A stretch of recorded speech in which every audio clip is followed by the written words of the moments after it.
Hello students, this is doctor Himanshu Ojha, आपका अपना college काका। होपफुली चैनल सब्सक्राइब होगा, टेलीग्राम ज्वाइंट होगा, क्योंकि सारी चीज़ें आपको लास्ट तक चाहिए और लास्ट राउंड काउंसलिंग तक हम काम भी आएंगे।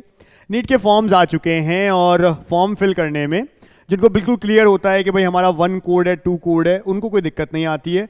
ये 3, 4, 5, 6 ये बहुत कंफ्यूज करते हैं बच्चों को। तो 1 to 7 कोड्स का एक्चुअल मतलब क्या है विथ एग्जाम्पल मैं आपको बता देता हूं, समझ लो अच्छे से, उसी अकॉर्डिंग अपना फॉर्म फिल करने में आप हेल्प हो जाएगी। ठीक है ना, स्टार्ट कर लेते हैं। कोड 1 बहुत इजी है। जो भी बच्चे 12th में हैं यानी अपीयरिंग हैं, अभी 12th क्लियर नहीं किया है क्योंकि अभी बोर्ड के एग्जाम देने हैं, है ना, तो वो बच्चे क्या हैं, वो कोड 1 भरेंगे नीट के फॉर्म में।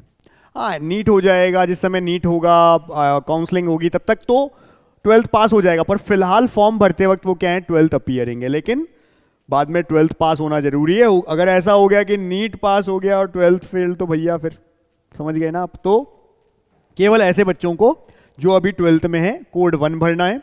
कोड 2 में वो बच्चे आएंगे जिन्होंने 12th क्लियर कर लिया। आप चाहे 12th क्लियर किया 2025 में, 24 में, 23 में, 20 में, 19 में, कभी भी, लेकिन उसके बाद उसने कोई दूसरी डिग्री नहीं ली, कुछ नहीं किया और केवल ड्रॉप किया या तैयारी की नीट के लिए। यानी ड्रॉपर जो होते हैं 12th के बाद उन्होंने और कुछ नहीं किया है, नीट की तैयारी ही की है, ये मान लीजिए, या फिर किया भी है कहीं फर्स्ट सेकेंड ईयर और वो दिखाना नहीं चाहते।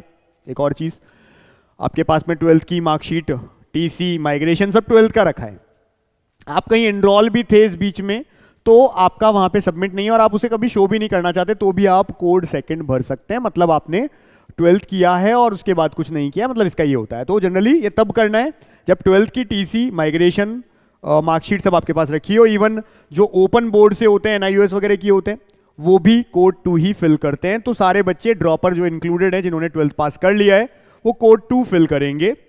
कोड 3 में क्या होता है, एक पर्टिकुलर टर्म, कुछ स्टेट्स में इस तरह की टर्म यूज होती है, इंटरमीडिएट, प्री डिग्री साइंस, ये सब, तो वहां के लिए कोड 3। अगर आप कंफ्यूज हो कि क्या आपके स्टेट में ऐसी कोई टर्म यूज होती है क्या, या आप तेलंगाना से आते हो, कर्नाटका से आते हो, महाराष्ट्र से आते हो, तो आपको क्या भरना है, कंफ्यूज हो तो कोई दिक्कत नहीं ना, 1 और 2 तो है ही, तो 1 और 2 तो यूनिवर्सल है ही।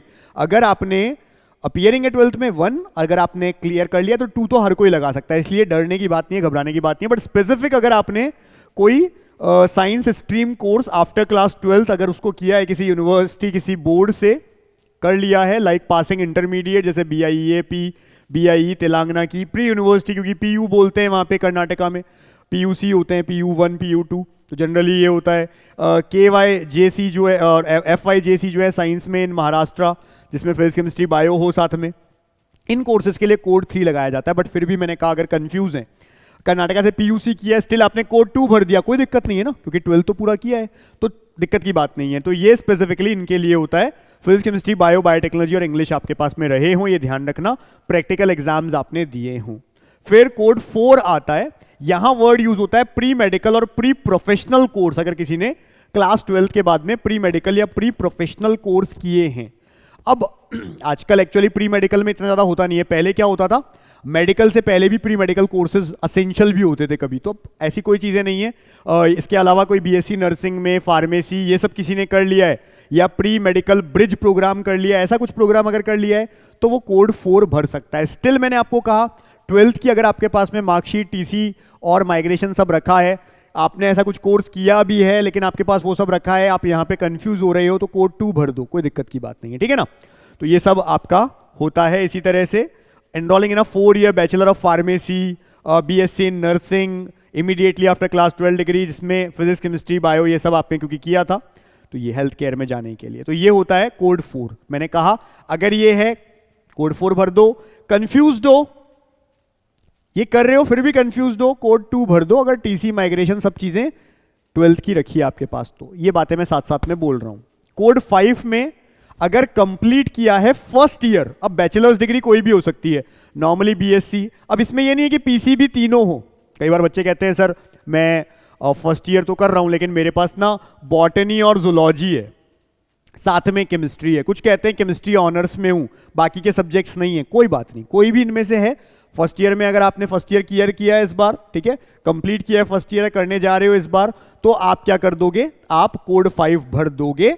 ये सब चीज़ें हैं। लेकिन अगर आप फर्स्ट ईयर में हो पर एग्जाम ही नहीं देने वाले हो, ऐसा भी तो होता है कुछ लोगों के साथ, फर्स्ट ईयर में एनरोल हो गए लेकिन अभी नीट में फोकस्ड हो गए, एग्जाम ही नहीं देना है, उनकी 12th की मार्कशीट टीसी सब उनके पास रखी है, तो वो फिर कोड 2 भर देना। तो अगर फर्स्ट ईयर किसी ने क्लियर किया है किसी भी तरह के बीएससी कोर्सेज का, तो वो क्या कर सकता है, कोड 5 कर सकता है। इवन दो बीएमएस वगैरह किसी और में भी अगर वो जैसे अभी अपन ने दिखाया था, वो बच्चे कंफ्यूज होते हैं कि जो प्री मेडिकल वाले में डाले हम उसको या यहाँ पे डाले, तो यहाँ पर तो यूनिवर्सल है कोड 5।